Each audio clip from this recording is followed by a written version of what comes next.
welcome back to the channel, friends. As you can tell, still have the old fiberglass truck camper shell on. The GFC was a little bit delayed, so I've got this weekend to go out camping, and I'm out here at a local campground right on the river. Pretty nice spot, kind of a bay actually, stemming off the river. But tonight it's supposed to get down to the 30s, so I brought the diesel heater with me, which I'm gonna get set up. Also brought a bunch of firewood, so hopefully have a chance if this wind dies down, which it looks like it will after about 6 o'clock, to have a fire. But regardless, we staying warm tonight with the diesel heater running into the truck camper. So I'm gonna get that set up along with the rest of camp, and then we'll chill. So I saw another guy do this online. Said it's always a good idea if you hold diesel in your tank, which I have in here right now, to put a plastic bag in between the cap and the diesel tank. So that keeps that from spilling out. And ask me how I know. Went wheeling the other day and had this thing in the back of the truck, which not a great idea, but diesel went everywhere. So the whole back of my truck smelled like diesel. So just a little tip for you, put a little baggie in between the cap and the tank, seal it on. That seemed to do the trick.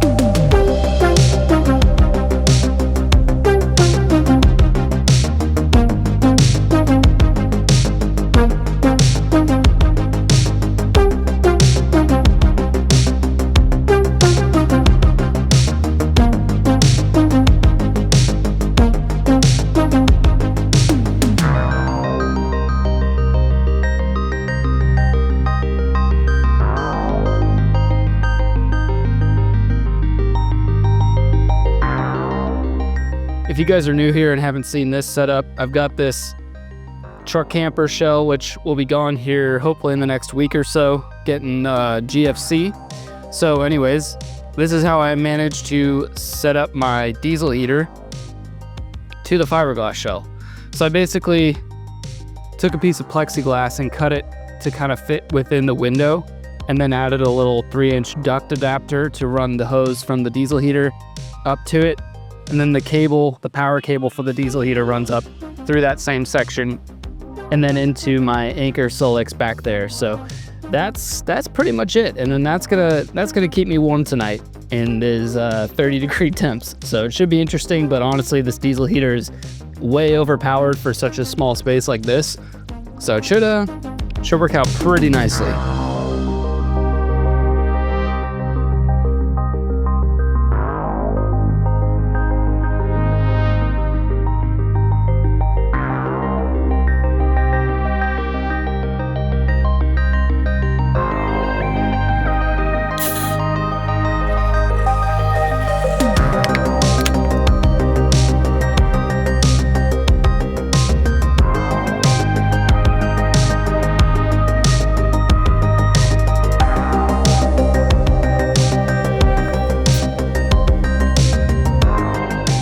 So I'll kind of cue you guys in on the plan for tonight.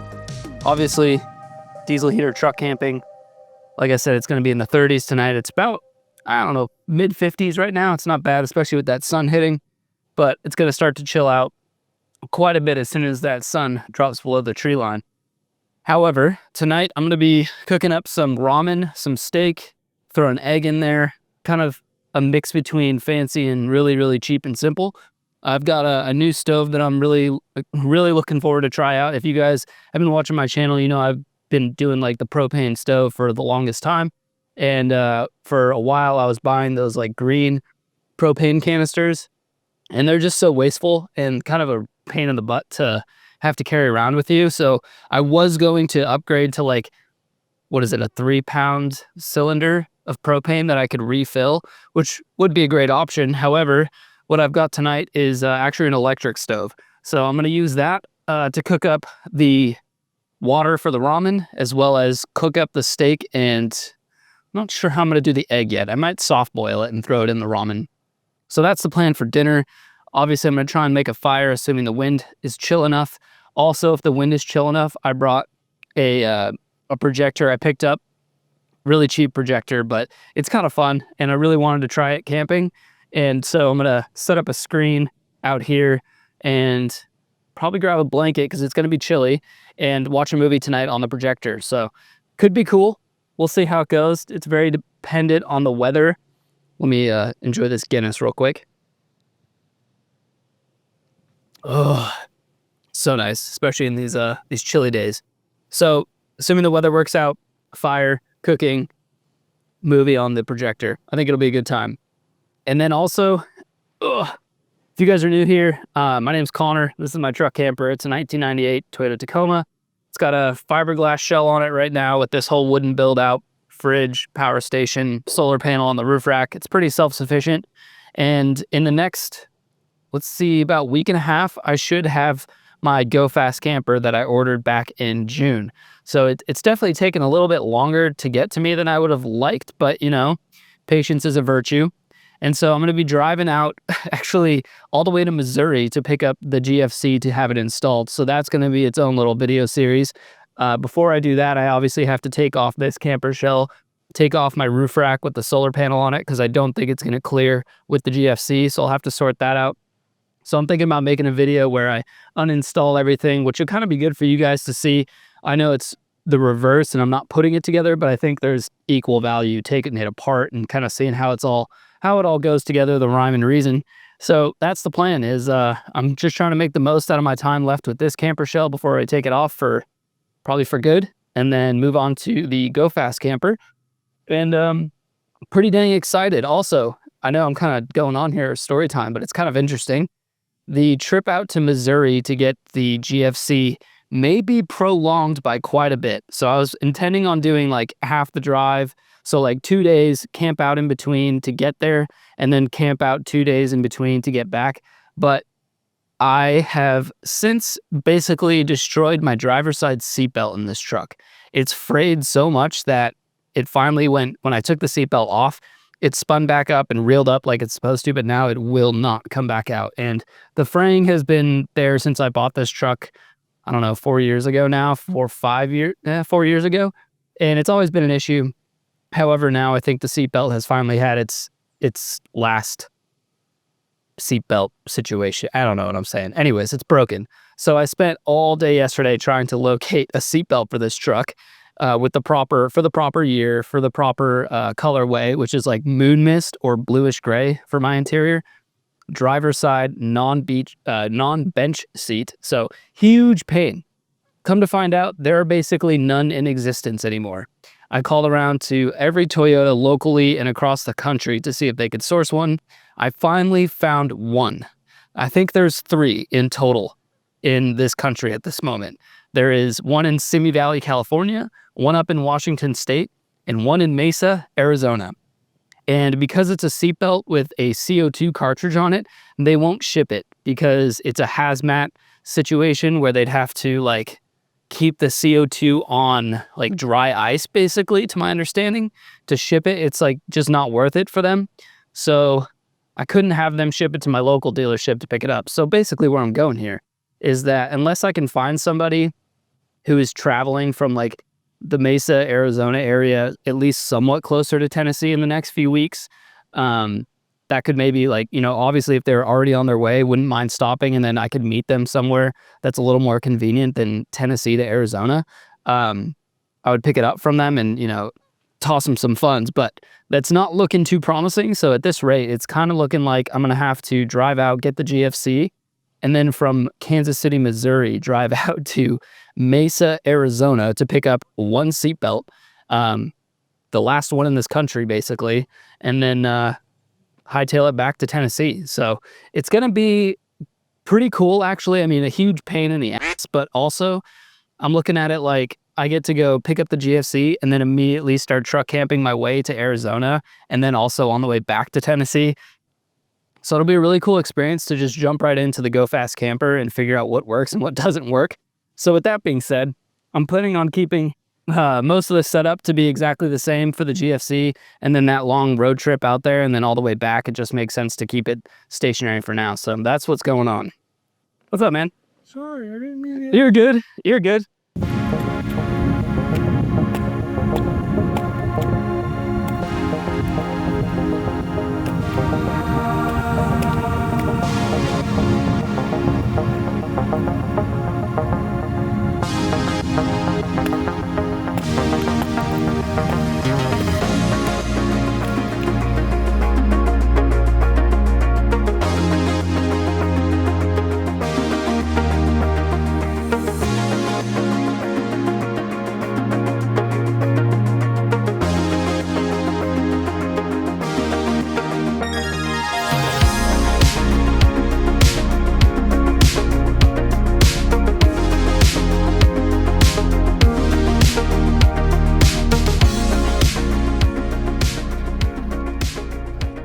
Alrighty, so tonight I'm gonna start cooking actually, which means I'm gonna make this efficient here and grab the stuff while I'm already up in the cab. We're gonna need an egg, and picked up some steak to throw in there, and the shin ramen I meant to eat the other day when I was stealth camping. I'm gonna put that all together, and I'm gonna use the Campground battery system here to cook dinner with, and then I'm gonna use it for powering the diesel heater tonight. Actually, no, I'll probably use the Anchor because that's a bigger power station. But I think the plan is to boil the water in my stoke, a little kind of like jet boil, but it is not a jet boil. It doesn't run off any propane. It's just electric. So I'm gonna run that into here. And then this is what I'm excited to try out, is this stove, which comes with that. And it also has the handle. I need the cable, and I think that's it for now.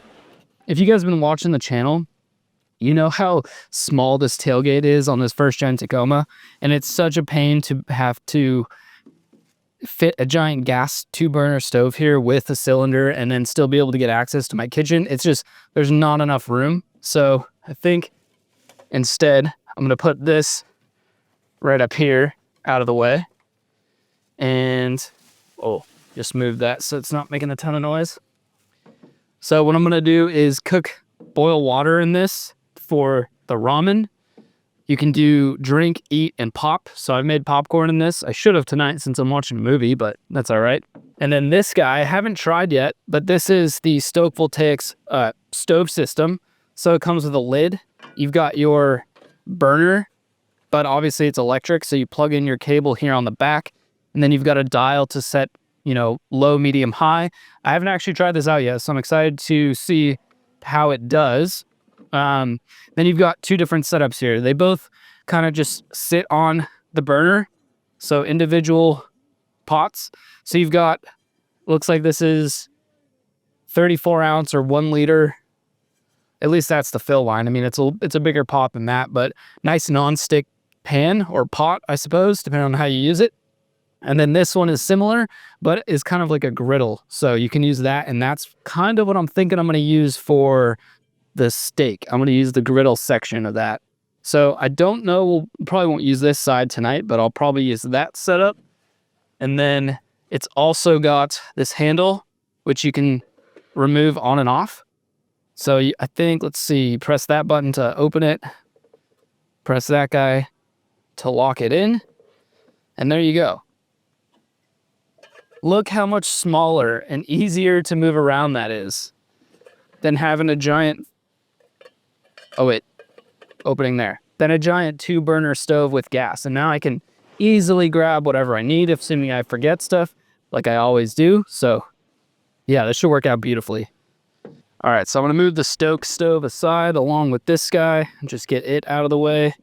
And I'm gonna go ahead and start getting this steak ready to roll. This wind is not letting up, which is nice, but that's all right. So I'm definitely gonna be needing some salt and pepper. Shoot, I guess that's about it. I don't really need much else. Normally I would, let me actually get this plastic off, but normally I would pat dry the steak with like a paper towel. I guess I could. I think I have paper towels in here. I do. So we'll just leave these out. But yeah, I was gonna say, normally I kind of dry up the steak and make sure there's not a bunch of liquid still up in it. Yeah, I think I'll season them both tonight, but I'm gonna probably save one for breakfast in the morning, and then I'll put one in the ramen tonight. Turn this on first, and then we can go ahead and set the stove on there. I'm gonna actually switch spots because I need to grab some oil and then also silverware. So I'm gonna move this over for a sec. How does this work? Am I doing something wrong here? Got the power on. All right, I figured it out. So the Campground battery system, I don't think its outlets are good enough or high powered enough to run the stove, but I tried it on this Anchor Solix and it seems to work. So I'm very fortunate I have 2 options, and luckily this worked out just well. I'm gonna go ahead and turn this on, which turns on the burner. We'll get our guy on there. And now if you just press once, you can turn it from 200 watts all the way up to 1,000. I'm gonna go like 400 watts. I think that would be adequate. And it's got a little timer on it showing basically how long it's been running for. So that's pretty much it. Let me see. Yep, pulling 400 watts, so that's pretty accurate. And just let it do its thing and get warm. And once it's warm, it's already starting to heat up. We can pop a steak on there.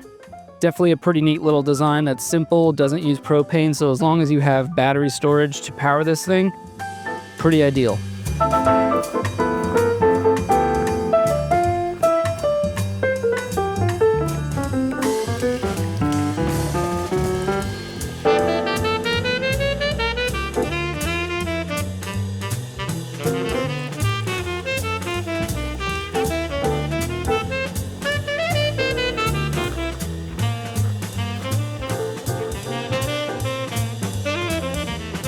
Okay, so that already feels pretty warm. So I'm gonna go ahead and drop a little bit of oil in here.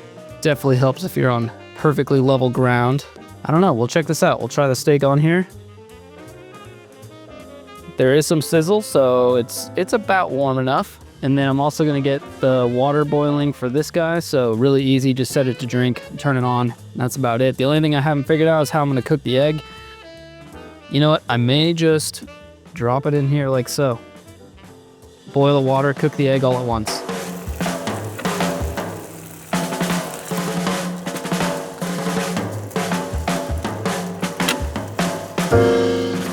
All right, I'm gonna go ahead and pull the steak off because I think that is about done right there, at least to my liking. Set that over here.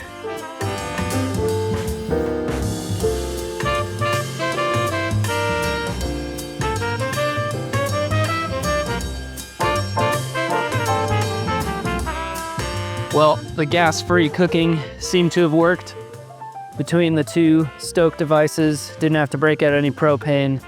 Had a lot more room on my tailgate, which is already very small. So kind of a win-win there. The egg also turned out to be perfect. I just boiled it while I was boiling the water for the ramen. Couldn't have turned out better. It's like not overdone. I'd say like medium to hard boiled. So pretty ideal. I'm gonna enjoy this shin ramen and steak and egg next to this fire. It is probably already low 40 degrees and this wind is definitely not helping. So we'll see if we can break out the projector. It might be more effort than it's worth, especially with the wind. And it's just gonna act like a giant sail with the screen. So we'll have to see what happens. Maybe I can even set it up inside the truck, but for now, I'm just gonna sit back, relax, and enjoy this ramen. I'll catch up with you guys in a bit.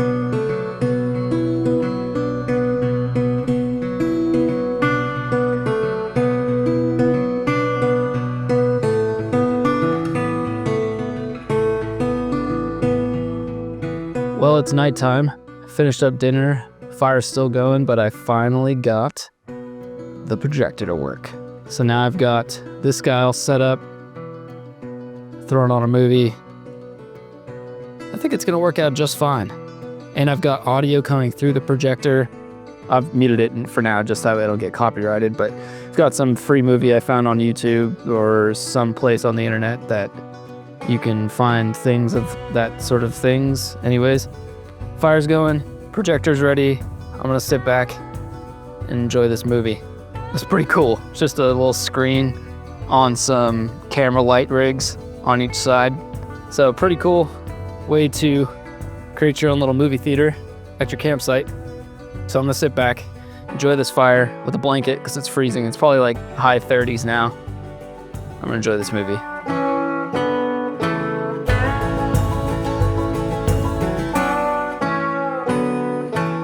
Well, the fire has died out. It's gotten a lot colder. It's got the diesel heater running up through the window. Check the temperature here. It says 46 with the wind though. It's definitely feeling colder than that. But we'll put this guy inside of here. so we can see how much the diesel heater makes a difference.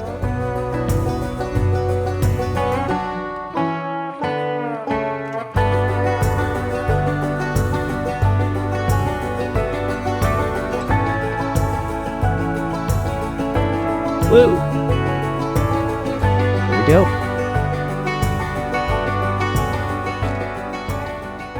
All right, in the truck bed now. That is nice. That heat is a game changer. So, obviously, still gotta get bed set up here, but the movie was awesome. Just a hilarious, like, Monty Python-esque kind of pirate movie. I don't even know what the name of it was, to be honest with you, but it was pretty funny. But I keep saying but now we're gonna make bed. Before I get too far into this, I do have my CO2 monitor for all you commenters out there who are like, oh, it's so sketchy. I've got a CO2 monitor. I've also got a window cracked here, and there's air gaps where the heat is actually coming in. So not to worry. Plus, the diesel heater exhausts outside near the machine itself, so it's really not an issue. However, better safe than sorry. So I need a pillow, sheet, comforter, maybe a second pillow. Yeah, I remembered my good pillow this time. If you guys watched the last video, which you guys seem to really like. If you haven't checked that out, I did a multi-night stealth camp. I thought the video was like kind of subpar just because I didn't really have the best plan, and honestly the plan I did have kind of went to crap. But you guys seem to love it. I mean, at least based on the viewership. So that makes me happy. Let me go ahead and get bed set up here, which involves the inflation of this mattress, which hopefully has enough charge to do so. If not, I've got the power station to get it right. Let's find out.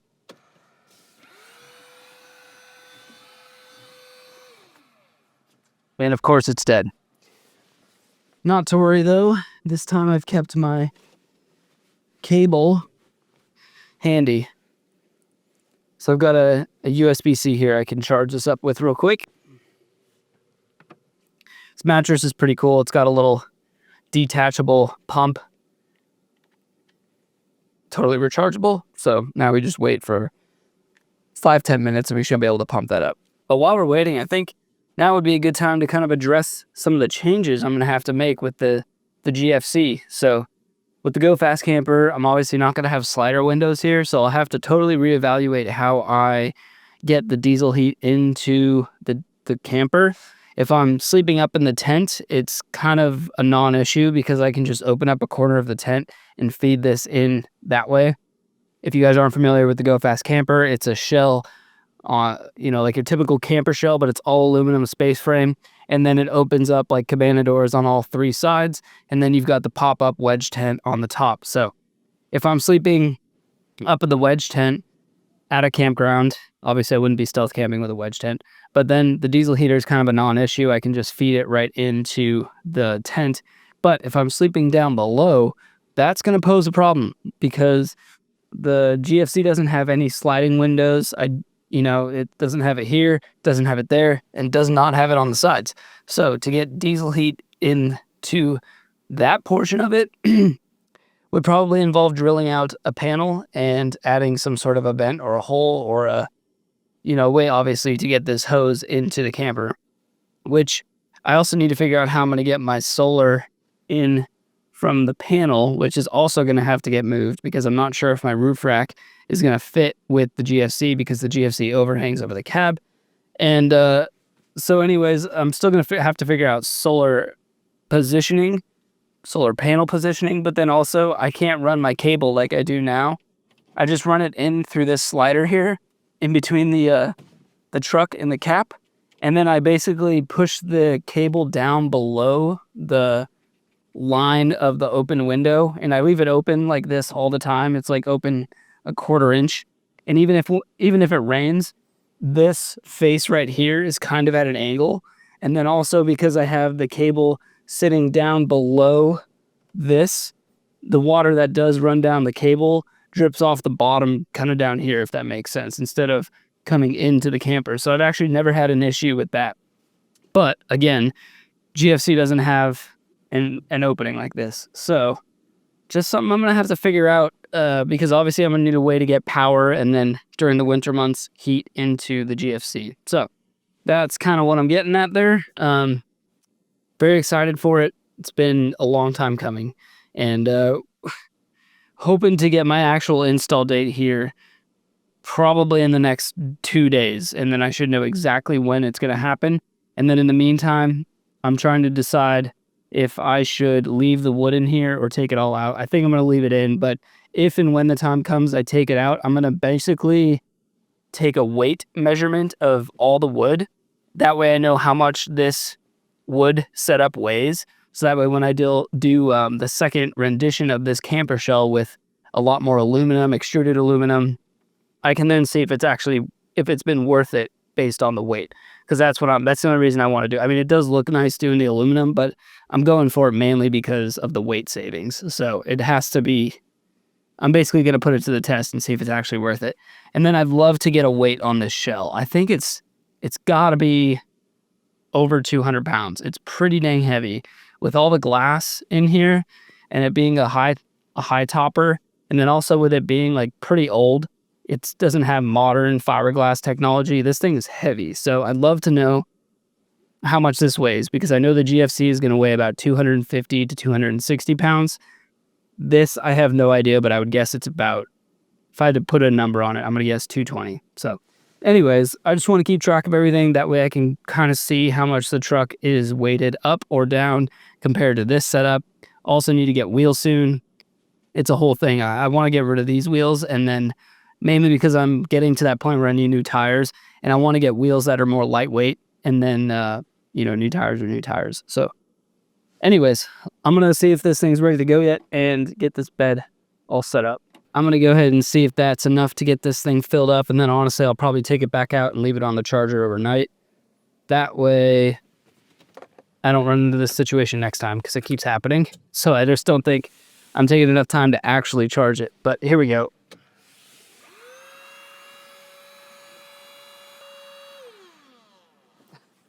It still died. Almost, but not quite. While that's charging up again, I'm just going to get the sheet on most of the way. Just because it's kind of a pain to do. I don't really need the sheet, but it kind of just makes it feel a little more homey. Okay, and then just toss the pillow. Number 1 there. Good pillow there. And then my beast of a blanket, this is not sponsored or anything. However you pronounce that. Bedvacati. Great blankets. Packs down really small. And it's just super warm. And then in the summertime, it's like cool to the touch. I don't know. It's like the best for both seasons. I don't know how they do it, but I love this thing. So we'll plug there. I've got the diesel heater on level 2 right now. It's like 1 through 6, 6 being the highest or the hottest. It's saying 57 degrees in here right now at level 2. And that's because this thing was close to the floor near the tailgate. So it's a lot cooler over there. Right here, it's really hot. I bet if I leave this right here for a minute, it's going to go up.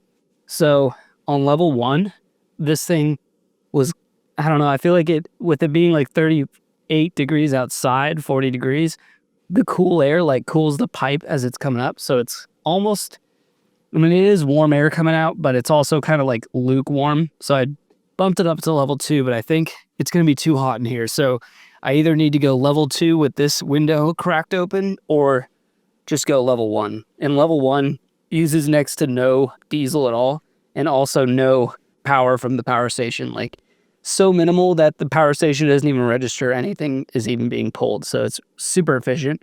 Yeah, 61 here. Anyways, I think I'm probably going to end up turning it down to level 1 and just rocking with that for the night. But let's try this once and for all and see if we can get this thing filled up. And that's it, folks. We're full, but I'm going to pop this back on the charger so that way hopefully next time I go camping, it will be fully charged. So that is bed made. That took a little bit longer than usual. But now we're sitting nice and comfy and camper's ready for sleep. I think that's going to be a wrap for today, but I will see you guys bright and early for coffee and breakfast. We'll also check in on the power station, see how it's held up running the diesel heater all night. I'm suspecting it'll be just fine on level 1, and the night will be pretty cozy in here, even though it's going to be in the mid-30s. So I will see you guys tomorrow morning.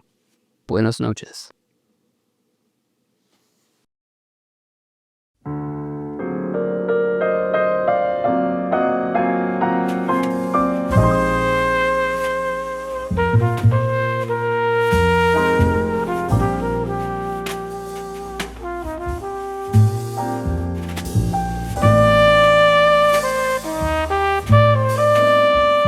Good morning, friends. It's about 70 degrees in the camper shell right now.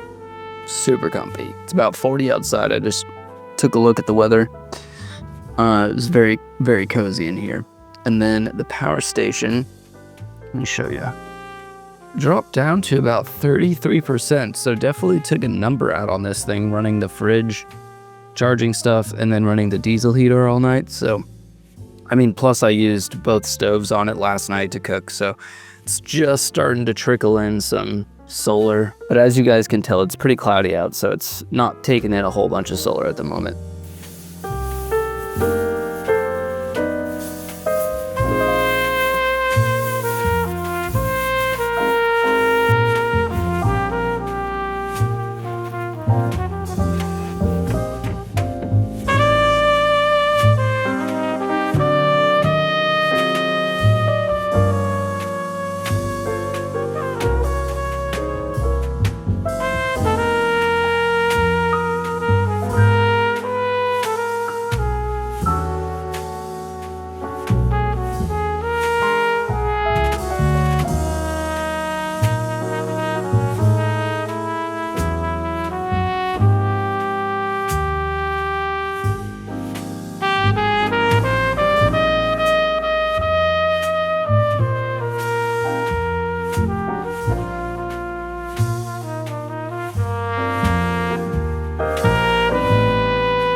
Well, breakfast has been consumed. Coffee has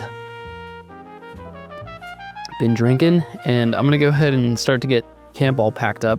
The good news is this morning, I officially booked my install date and time for the GFC. So I now know it's about 2 weeks from today. Can't freaking wait. And then obviously, if things go to plan, I'll be driving out to Arizona doing a whole bunch of truck camping. So look forward to that.